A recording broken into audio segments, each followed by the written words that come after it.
Hey, what's up, everyone? It is I, the mustache of ceremonies, Tim here, with a brand new video for ya. Welcome to part 7 of What If Deku Could Use Haki. I just wanted to greet you all and say welcome, so sit back and relax, have a drink and a snack, because you are in for a treat. So, let's get this story going. The crowds were roaring and the stadium was packed full. Cheers and bellows filled the air, even when nothing was happening. The day had come, and the spirits were about to be tested. The sports festival was finally in motion. The stadium was lively and filled to the brim. Many different faces, pro-heroes and hero fans were seated, ready to observe what was about to play out.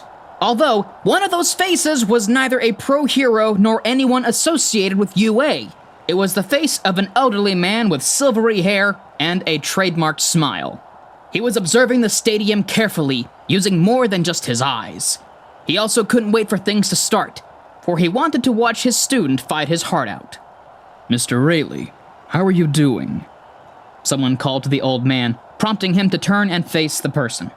Rayleigh saw it was a familiar skeletal figure with blonde hair, wearing a suit. Blondie, good to see ya, Rayleigh answered to the deflated hero. All Might smiled at the silver-haired geezer before he asked, "So, are you excited?" Rayleigh's smile grew wider as he answered, "Of course! I want to see Midoriya win!" All Might giggled at the response, finding it amusing, before he spoke once more. "I heard that young Midoriya didn't want to use support items. Can he still win?" Rayleigh suddenly wore a blank expression as he turned his gaze towards All Might. He stared at him for only a few seconds, before he smiled and laughed as if the skeletal man had said something ridiculous. All Might looked at Rayleigh in a state of confusion before the silver-haired geezer continued with a question of his own. "Does your hand still hurt?" All Might was thrown by this answer, only to tremble and enter a cold sweat. He immediately remembered that he nearly broke his hand just by punching Rayleigh's Haki-infused face. The deflated symbol of peace looked at his trembling right hand, still remembering the pain, as he realized that Midoriya could potentially deal that pain to his opponents. "Well, there's your answer," Rayleigh then said, taking the blonde man's sudden silence as a yes.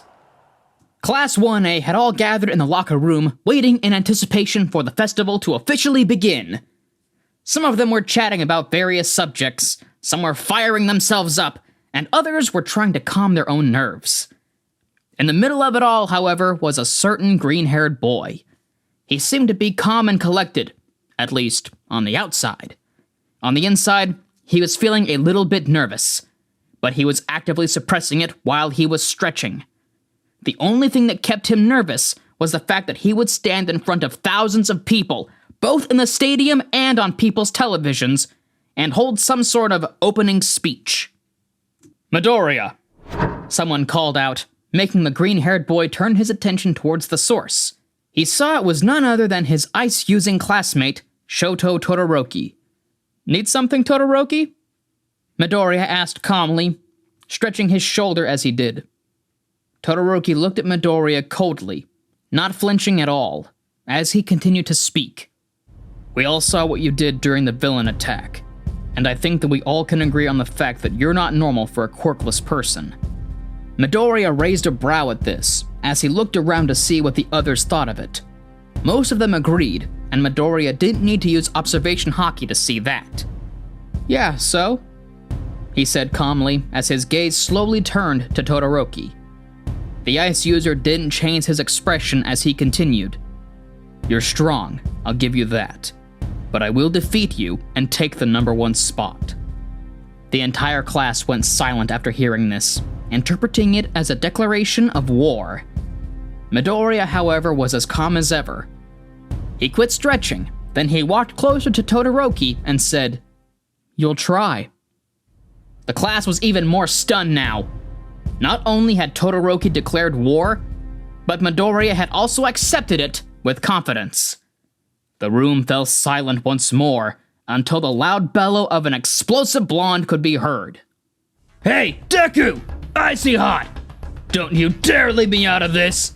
I'll defeat you both!" Bakugo roared, causing some to shiver. Both Midoriya and Todoroki weren't affected by the blonde. They just looked at him with identical cold eyes. More words were intended to be said on Midoriya's part, but he didn't get the chance when President Mike announced to everyone to enter the stadium. The students complied happily, and Midoriya decided that he would save his words for the opening speech. President Mike announced all the classes as they entered the stadium, with crowds mostly cheering on the entry of the hero course. Midoriya only felt a little nervous about standing in front of so many people, but kept it hidden when he imagined Rayleigh bashing his skull over it. Now our freshman representative, Izuku Midoriya, will hold the opening speech. Midnight announced to the crowd, earning a few cheers. Midoriya sighed as he slowly made his way up to the podium. Everyone looked at him, feeling a little skeptical. They didn't find Midoriya that impressive. As such, they wondered why he was the representative. The green-haired boy shared a mere glance with the audience, and that was enough to silence them all. His aura was like a furious tidal wave, engulfing everyone in a violent pressure. His spirit was strong, so strong that they refused to believe that he was solely responsible for it.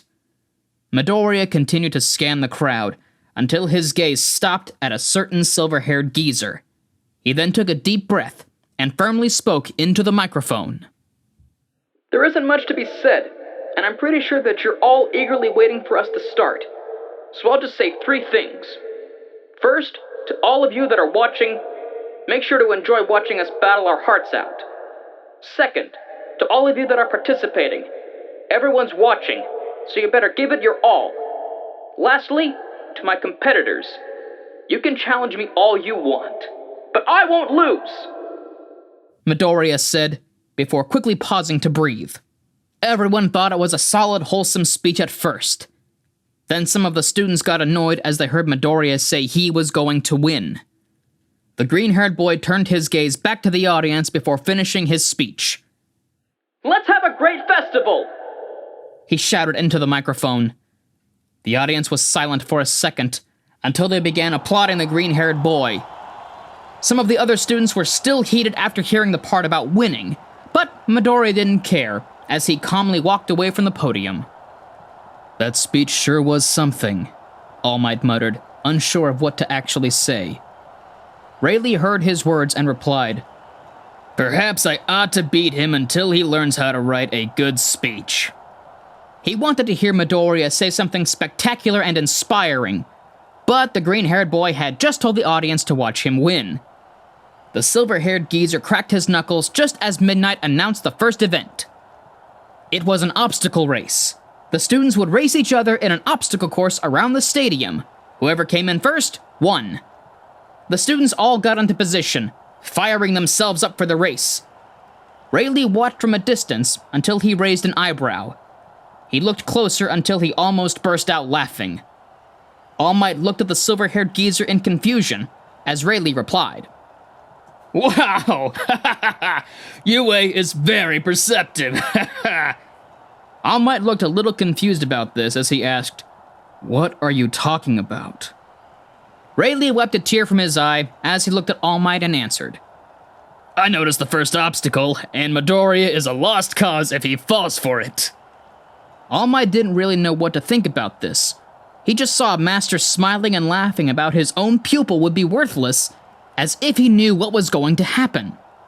All Might put his focus back to the race when it was about to start. Both Rayleigh and All Might locked their gazes onto Midoriya, waiting to see what he would do. Midoriya was calmly waiting, stretching both his arms and his legs as he did. Occasionally, he used his observation Haki to try and figure out what everyone else was thinking, but only found that most were showing some malice towards him. He also noticed something else. The gazes of 2 awfully familiar old men being locked onto him. But Midoriya was unbothered by all of this, for he was only focused on his victory. He got into position, prepared to start at any moment, until he noticed something odd ahead of him. He noticed something about the corridor they had to run through, how narrow it was. He did need observation Haki to know that the contenders wouldn't be able to fit in there. Therefore, it must be the first obstacle. Start! President Mike roared to the speakers, and the students didn't wait a second. Everyone began running towards the corridor, not stopping to think. This resulted in everyone cramping and getting stuck, all except for one. Midoriya ran a little slower than everyone else to make sure he wouldn't get stuck in the mass of students. After that, he simply jumped between the walls of the corridor, passing the obstacle, before he took off running through the rest of the course. The audience looked shocked, and both President Mike and Aizawa commented on how Midoriya managed to see the first obstacle. Rayleigh even smiled from a distance as he exclaimed, "My student isn't a lost cause!" Midoriya kept running, not stopping for anything. At some point he realized that the other students had broken free, and they were hot on his tail. The green-haired boy sped up, not willing to lose his lead. Eventually, he came across the second obstacle, which consisted of the 0-point robots from the entrance exam. This came as a surprise to Midoriya, but it wasn't enough to stop him. He simply used his observation Haki to avoid any attacks, and occasionally using armament Haki to block away any form of damage. President Mike was impressed by Midoriya's performance as he commented, Wow! Looks like that green-haired student of yours is performing well. Just what type of quirk does he have? Aizawa sat next to him in his mummified form as he tiredly answered, His name is Izuku Midoriya, and he's quirkless. Loud enough just so everyone could hear. President Mike and the entire audience went silent after hearing this. They couldn't believe it. They couldn't believe that the person who had just said he would win was quirkless. All was in shock, except for a certain silver-haired geezer who was smiling. Midoriya kept going like nothing was happening, passing through the canyon in no time. Eventually, he made it to the minefield and decided to slow down to carefully walk and navigate through it. It worked for a while, until he heard an angry voice roar behind him. Deku! Get back here! It roared, and Midoriya didn't need to turn around to know it was Bakugo. He quickly used observation Haki, only to see that Bakugo was approaching him rapidly with his explosions. Next to the blonde was Todoroki, who was running on a path of ice. This sight made Midoriya realize he didn't have time to slow down, so he took off running once more. Under normal circumstances, a person wouldn't be able to avoid the tightly placed mines while also running at top speed. But Midoriya wasn't normal. The green-haired boy ran at top speed while using observation Haki to find the placements of the mines ahead of time. That way, he could run without worrying about misplacing his feet. On a few occasions that he did misplace his feet, he used armament Haki to avoid the damage, while also using it as a boost. Todoroki and Bakugo were hot on Midoriya's tail, but it wasn't enough. Eventually, the green-haired boy cleared the minefield, and from there, it was just a free path to the finish line. Midoriya ran into the stadium once more, cheers and applause showering him as he got first place. Shortly after him was a furious Bakugo in second place, and a cold and stoic Todoroki in third. After some time, both Ida and Uraraka made it to the finish line, and they immediately began praising Midoriya for getting first place. Rayleigh kept observing his student from afar, his smile growing wider by the second. That training really paid off, he exclaimed proudly. All Might looked at him curiously. What kind of training? Rayleigh grinned at the skeletal man as he answered. I put blindfolds on him while I bashed his skull open with a club. It paid off because now he has an improved observation Haki. Ha ha ha ha! All Might's jaw dropped after hearing these words come from Rayleigh. The way that the old geezer had said it made it seem like a joke, and that scared him. It made him realize that Rayleigh must be insane in some way, which in turn could have rubbed off on Midoriya. The students quickly regrouped, waiting for midnight to announce the next event. The R-rated hero spun the wheel until it stopped. The next game was going to be a team cavalry battle, and Midnight proceeded to explain the rules. The students would make up teams. Each team would have a point value based on the member's placement in the obstacle race. The last piece of information was one that made Midoriya shake on the inside. Whoever came in first in the obstacle race is worth 10 million points. Midoriya could feel how everyone stared at him, intent on taking him down. Everyone then scattered to build their teams, as Midoriya tried to make up a plan. So all I need to do is run away until the time runs out and I'll win, he muttered to himself. Yeah, that sounds about right, a feminine voice answered cheerfully. Midoriya was slightly startled by the response, for he didn't notice anyone standing there. The green-haired boy turned to face the source of the voice, only to get startled. "Uraraka, what are you doing here?" he asked. Uraraka looked at him with a smile as she answered. "I came to join your team, Deku. You said it. We win if we run away." Midoriya was about to question her decision, but was cut off when a girl came up to introduce herself. "Hey, I'm Mei Hatsume. I'll be joining your team." Midoriya wanted to question her decision also, but was once again cut off by another person. That person was none other than Tokoyami. "Midoriya, will you let me join your team?" Midoriya felt completely overwhelmed as he calmly exclaimed, "Can you all tell me why you want to join my team, knowing that everyone will target us at all times?" The three looked confused until Uraraka answered, "I think it's better to team up with people that you know." Then Hatsume followed by responding, "If I'm in your team, the cameras will always be on me and my babies." Midoriya calmly nodded at her statement until Tokoyami stated his reason. "You're competent, and you know what you're doing." Midoriya was suddenly trapped in a state of shock. One wanted to join because of friendship, the second wanted the spotlight, and the third had trust in his abilities. Midoriya couldn't help but smile at the results as he said, "All right, building a team was way easier than I imagined. Let's win!" The others smiled back at him as they nodded in affirmation. After a few more minutes, all the teams were made and fully set. Everyone had their own plans in the works, and they were ready to go. Start! President Mike announced, once again prompting the students to attack. Midoriya and his team were quickly surrounded by numerous teams, all going straight for the 10 million points. It looks like Team Midoriya is already in a pickle. What will they do? President Mike commented, perfectly mirroring reality as it was happening. Midoriya was completely silent, bangs covering his eyes. To the outside, it looked like he was gritting his teeth in frustration, unsure of what to do. Reality, however, said otherwise. The green-haired boy raised his glare toward his attackers, showing them nothing but cold rage before he uttered, "You're all in the way!" Midoriya's words were followed by a wave of spiritual energy, firing and engulfing everyone in the area. It was strong, but not strong enough to knock anyone unconscious.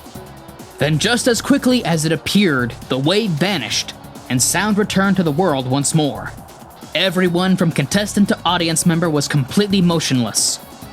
The only thing that they imagined this to be was Midoriya's aura, and it was terrifying. They didn't know how it worked, but the mutual feeling that it caused was to stay away from Midoriya. Rayleigh watched this happen. His expression was stern, while the skeletal man next to him was practically shaking. Was that? All Might tried to ask, but Rayleigh answered before he could finish. "Conqueror's Haki. Yes, but it's weaker than usual." All Might was a little frightened by this sudden change of mannerism, while also being confused. "Aren't you going to get angry about him using it in front of so many people?" the skeletal man asked, still trembling. Rayleigh sighed, as if he didn't like what came next. "We agreed on something while training for the festival. If Midoriya is to win, he needs to be able to use all of the weapons at his disposal. In other words..." Rayleigh paused for a moment. "He can use his Conqueror's Haki, but not at its full power." Meanwhile, Midoriya's team was having it fairly simple. The use of the Conqueror's Haki at the beginning had made it easy for them, because no one was trying to attack them. This led to the first 20 minutes or so being uneventful, but that quickly changed. Out of nowhere, a huge wall of ice appeared and separated Team Midoriya from the other teams. They weren't alone, however, for the person responsible for the sudden glacier was standing not far away.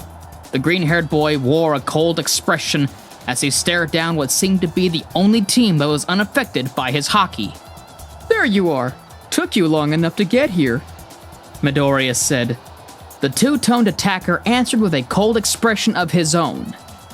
"I'll be taking those points off your hands now," before expelling a frosty breath. Midoriya didn't feel intimidated in the slightest. If anything, he felt annoyed. He let the slightest hint of frustration bleed into his expression and voice as he responded to the ice user's claim. "Let's see you try." And that's our video for today, so thank you for indulging yourselves in the story thus far. I hope you've enjoyed it. Now, there's a few more things I need to go over before the video ends. First, we have a second channel called Anime Deep Dive. Anime Deep Dive goes over the hard facts and lore of a wide variety of anime. It's sure to expand your weeb knowledge of all kinds of series, guaranteed.